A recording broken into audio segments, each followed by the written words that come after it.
Muchísimas gracias por la invitación.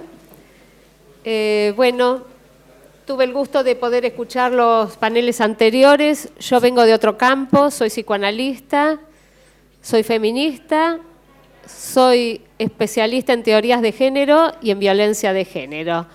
Mi campo de trabajo dentro de la gestión pública, por fuera de mi consultorio, es el abordaje y el trabajo con los equipos que trabajan en violencia de género. O sea, yo me ocupo de elaborar con ellos todo lo que este trabajo específico despierta. Y para poder entender un poco lo que despierta este trabajo, a mí me gustaría poder pensar que los equipos que trabajan específicamente en violencia de género y en otros tipos de violencia son dispositivos que son creados para solucionar lo que el mismo orden simbólico, o sea, la cultura, ha generado, que es las prácticas de violencia dentro de los vínculos supuestamente amorosos.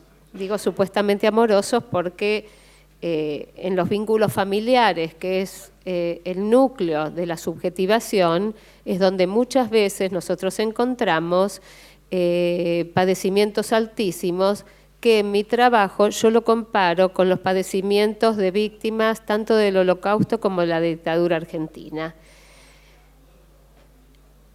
Las instituciones que se abocan al trabajo de la violencia en general y de la violencia de género van a desarrollar su labor en el intersticio, o sea, en la interrelación entre lo singular del individuo y lo social, porque es ahí donde se enraizan los modos de subjetivación que avalan y permiten la violencia de género, porque somos subjetivados de una determinada manera, ocurre la violencia de género. La tarea que asumen los equipos, a mí me gusta definirla como una tarea imposible, pero posible. ¿Por qué digo que es imposible? Porque es sumamente conflictiva. Yo escuchaba hoy los paneles y pensaba cómo están atravesados los equipos que trabajan en esta temática por innumerables obstáculos que generan patología laboral, que es el burnout, o sea, el síndrome de estar quemado, por los innumerables obstáculos con que nos enfrentamos. Uno de los obstáculos más temibles es, dentro de la violencia de género, observar el deseo de aniquilamiento de los victimarios sobre las víctimas, con las cuales tienen una relación afectiva. Hay 4 factores. Yo, como tengo tiempo acotado, si a mí me dejan yo hablo, pero como tengo tiempo acotado voy a enumerar 4 factores que son los determinantes para producir síndrome de burnout, o sea, patología laboral. El síndrome de estar quemado. Una es la dificultad del trabajo interdisciplinario. Todos estos equipos son equipos interdisciplinarios, abogados, psicólogos y trabajadores sociales y otras disciplinas, porque hay equipos en donde también trabajan otras disciplinas, en donde tienen que intercambiar y anudar sus diferentes miradas, no perdiendo su especificidad, sabiendo que muchas veces las pierden. Uno a veces observa en equipos psicólogos que terminan hablando como abogados y abogados que terminan hablando como psicólogos y trabajadores sociales que terminan como siendo de los dos campos. Y muchas veces lo que reclaman es la pérdida de la especificidad de su rol. Otra temática que encuentro que genera mucha tensión y mucha frustración en el trabajo con las víctimas, es lo que he denominado el encuentro con la buena víctima. A ver, yo medio en chiste, medio en serio, digo ya buenas víctimas no hay. ¿Qué quiero decir con esto? Que la víctima descripta por los libros, por las teorías, muchas veces en el trabajo de trinchera nos confrontamos con múltiples atravesamientos. Acá se mencionaba mucho el consumo, tanto el consumo de los victimarios como de las mismas víctimas, la naturalización de los modos violentos de tramitar los conflictos que muchas veces se vuelcan en los equipos, o sea, muchas veces los equipos se encuentran atravesados por modos hostiles de las víctimas y eso tienen que sobrellevarlo.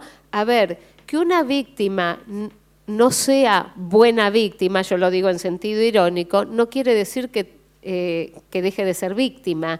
Y en esa confrontación entre la descripción ideal de la víctima y la trinchera real de la víctima, muchas veces los equipos empiezan a sentir afectos contradictorios que no tienen espacio ni lugar para tramitarlos, hostilidades, desilusiones, etcétera. A ver, el camino del atravesamiento, del acompañamiento de los procesos, sobre todo me voy a referir al trabajo con violencia de género, lo que se llama la ruta crítica, es un camino con innumerables obstáculos e innumerables desilusiones.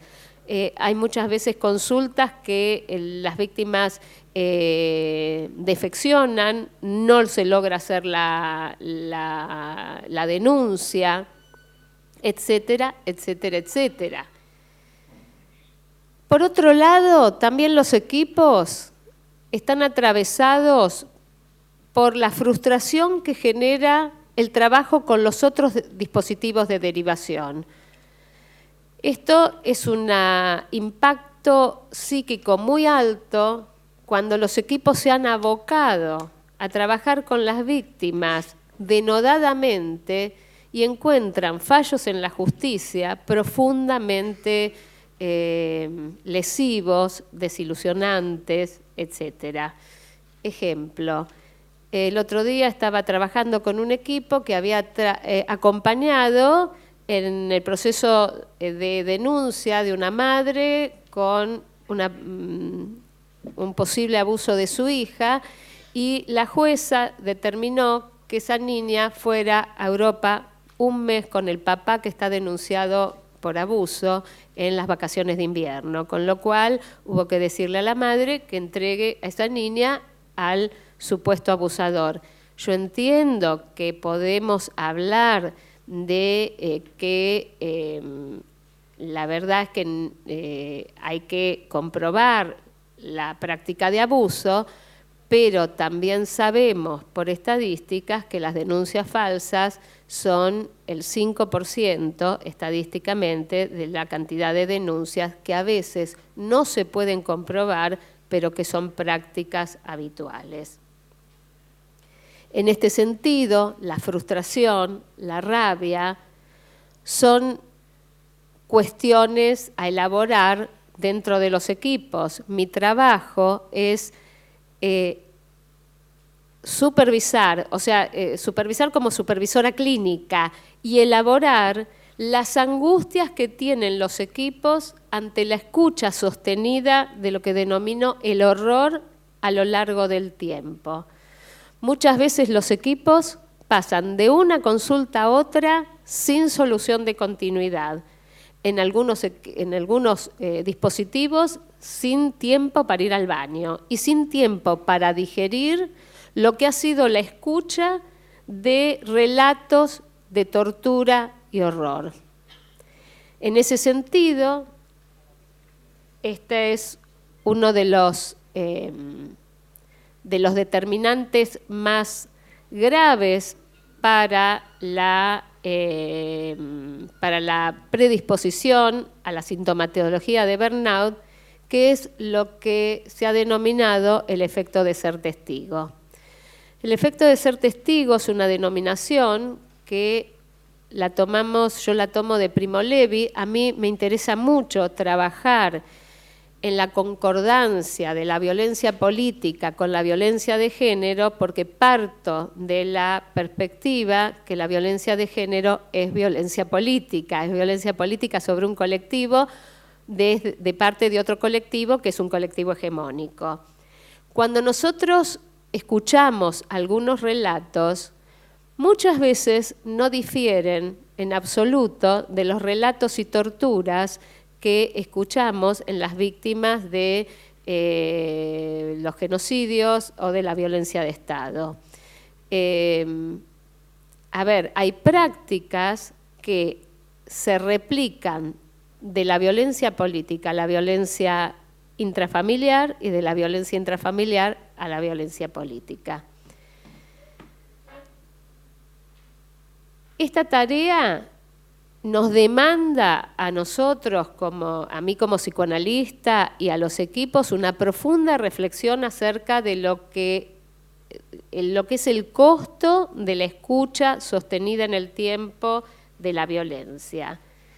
¿Qué es lo que atraviesa a los equipos? Yo estaba escuchando los paneles y una de las cosas que nosotros podemos tomar como hilo conductor es que en general los equipos, los dispositivos que están elegidos para este tipo de trabajos, están demandados a ejercer la ley ahí donde la ley ha declinado. Ha declinado por fallas dentro de las familias o ha declinado por fallas en el cuidado ciudadano. O sea, para que haya este tipo de violencias hay fallas en el orden simbólico y en las fallas legales del orden simbólico que habilitan este tipo de violencias. Es por esto que los equipos quedan inundados de una representación de poder y protección. Se le demanda a los equipos que puedan y que protejan. Demanda a veces ideal que muchas veces no pueden cumplir. En este sentido, las instituciones quedan inundadas de una representación heroica, salvar a quien ha sido arrasado.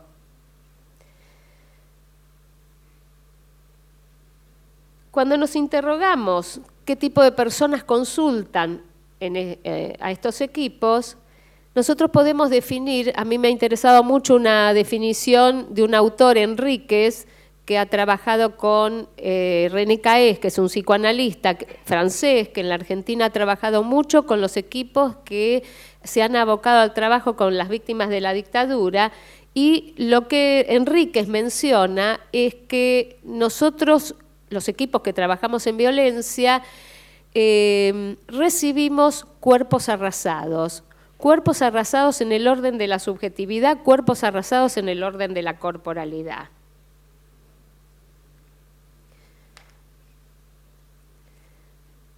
En la violencia de género, nosotros nos encontramos con el uso arbitrario del poder por parte de varones que se erigen en lo que se denomina la noción de soberano, o sea, la persona que se erige en la ley, por lo cual puede dictaminar qué es lo que se permite hacer y qué es lo que no se permite hacer. En este sentido, los equipos tienen que interceder en esto y acompañar a las víctimas, en este caso de violencia de género, pero en general a las víctimas de muchos tipos de violencia ciudadana, trata, que también está atravesada por la violencia de género, a reconocer sus derechos, a empoderarse como sujetos y poder así denunciar y protegerse, porque el fin de la denuncia no solo es un fin punitivo, que en esto nosotros tendríamos por ahí que discutir mucho si todo el fin, sobre todo en la violencia de género, tiene que ser punitivo, pero sí en la posibilidad de protegerse de las violencias vividas. El efecto de ser testigo de todas estas violencias trae una problemática especial a los equipos, ya que los equipos se colocan en los testigos de los relatos de los horrores padecidos. En algunos casos, no solo son testigos de los horrores parecidos, o sea, de los relatos, sino que también tiene que presenciar los violentamientos físicos, porque hay que dar cuenta del daño físico por que han atravesado estas personas. En muchos de los casos también tienen que dar testimonio en los juicios y en muchos de los casos tienen que dar testimonio por los que no pudieron hablar, en los femicidios, en los testimonios de causas de femicidio. A mí me interesa pensar qué tipo de angustia recorre a los equipos en este tipo de trabajo. Y en este sentido, yo voy a cuestionar e interpelar un poco la noción de empatía, que en general se describe como el posicionamiento empático, y me parece que hay que pensar un poco más profundamente que no es solo la empatía, sino que los equipos prestan el alojamiento psíquico, angustias del orden muy arcaico. Yo ahora voy a explicar esto para los que no son psi, porque me parece que yo estoy hablando con un lenguaje muy psicoanalítico. A ver, dentro de los relatos que muchas veces hacen las víctimas, a veces angustiadas, a veces profundamente disociadas, por lo cual el relato es lineal, desafectivizado, etcétera, etcétera, lo que se percibe del lado de los equipos que escuchan y receptan el relato son, a nivel inconsciente, las angustias del orden de desestructuración por la amenaza de muerte, por lo siniestro, que estas consultantes no pueden tramitar, por lo cual, a mi entender, se produce una proyección masiva de estas angustias de inconsciente a inconsciente. Esto que ustedes relatan a veces o sienten cuando cuentan, sobre todo en el trabajo de supervisión, una consulta y empiezan a relatar lo que sintieron en el cuerpo cuando la persona iba relatando lo acontecido. Hace poquito yo estaba supervisando un equipo en donde la psicóloga, es un equipo interdisciplinario, la psicóloga que tomó el caso quería contar el caso y lloraba mientras contaba. Es el caso de una chica víctima de violencia familiar cuyo hermano se suicidó a los 14 años porque no pudo aguantar la violencia familiar. La psicóloga lloraba mientras quería relatarme lo que ella había sentido.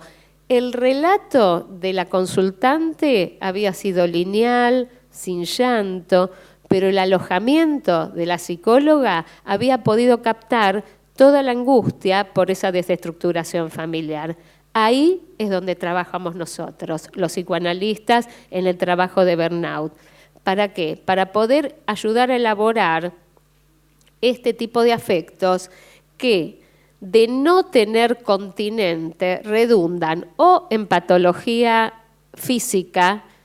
Me acuerdo que en el acompañamiento que se hizo en un dispositivo de instalación de violencia de género, mientras se lo instalaba, al año hicimos el abordaje para ver patología de burnout, etcétera, etcétera. En el año habían aparecido en los profesionales una serie de patologías psicosomáticas que no contaban previo a este trabajo. ¿Cuál es la función de los equipos? Erigirse en lo que Fernando Ulloa, un analista maravilloso en la descripción del fenómeno de la crueldad, es el tercero de apelación. ¿Por qué? Porque en general las víctimas que están atrapadas en vínculos de violencia de género están atrapadas en un vínculo diádico que es, como describió Fernando Ulloa, una encerrona trágica.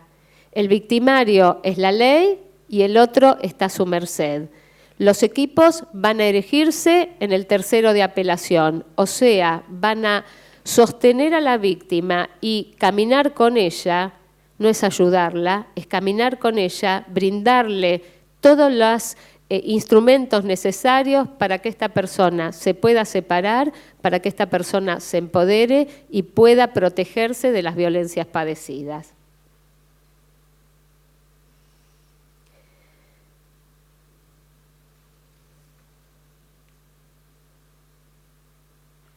En este sentido, a mí me interesa poder pensar cómo los fenómenos que he denominado agonías psíquicas, por eso en mi libro yo puse violencia de género y psicoanálisis, agonías impensables. Todos estos fenómenos que se producen casi a nivel inconsciente en el traspaso de inconsciente a inconsciente de los relatos, puedan ser procesados por los equipos para no producir patología laboral. Patología que se manifiesta de dos maneras.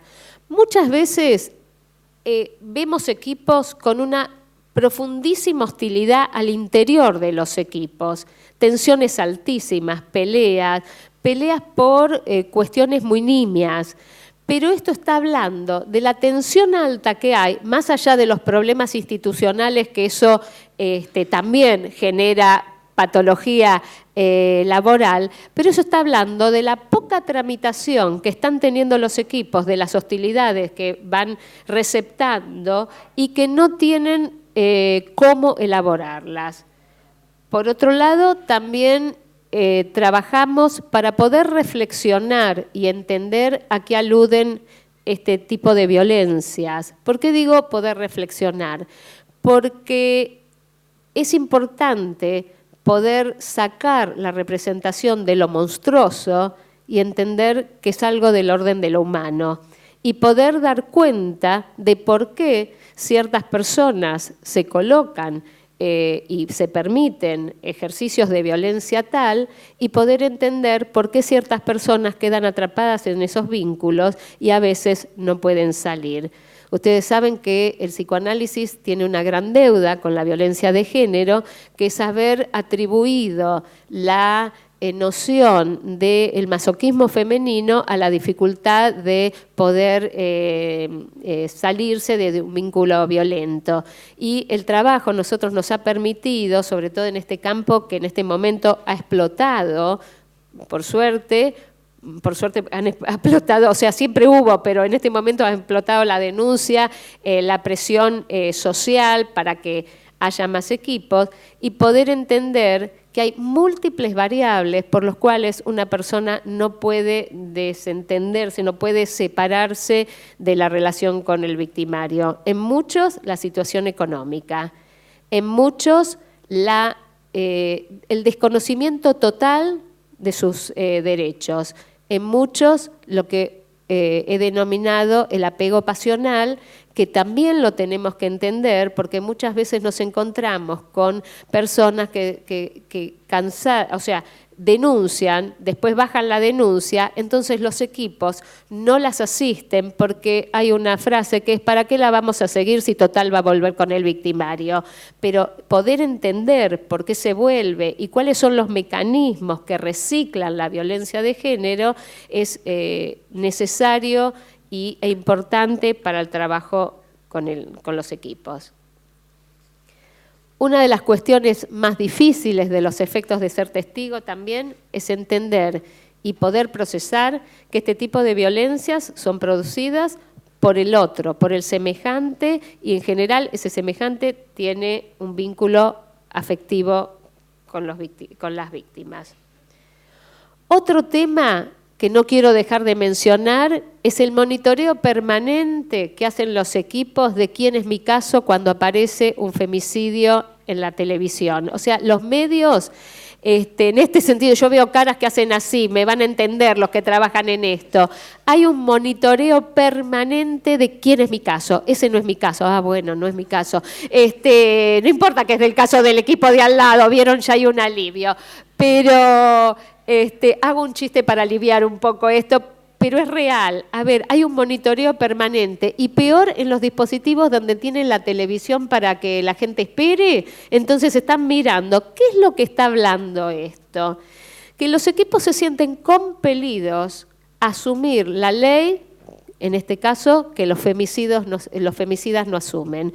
O sea, que son demandados a asumir las legalidades y la protección que los femicidas no han asumido. En este sentido, es que los equipos quedan arrasados cuando ocurre un femicidio en un consultante que los ha consultado. Uno ha visto equipos llorar abrazados porque no habían podido salvar a una víctima. Todos tenemos que entender que hay un imposible, que los equipos tenemos que aceptar, que es que cuando el femicida quiere matar, mata.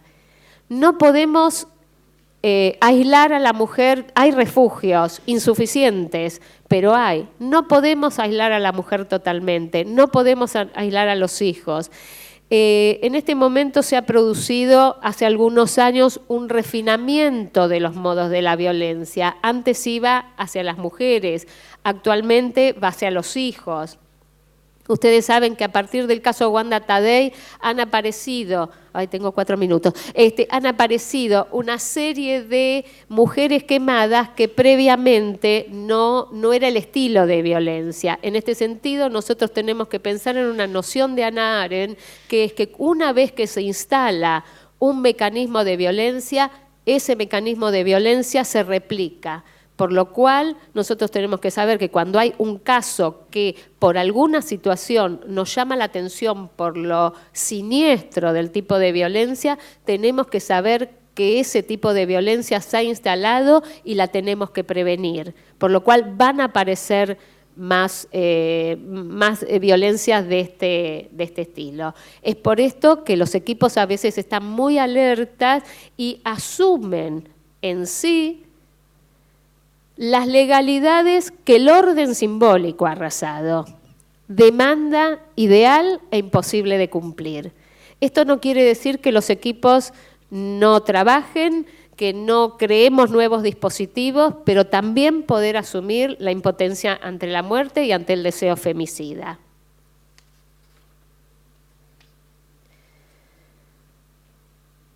Por último,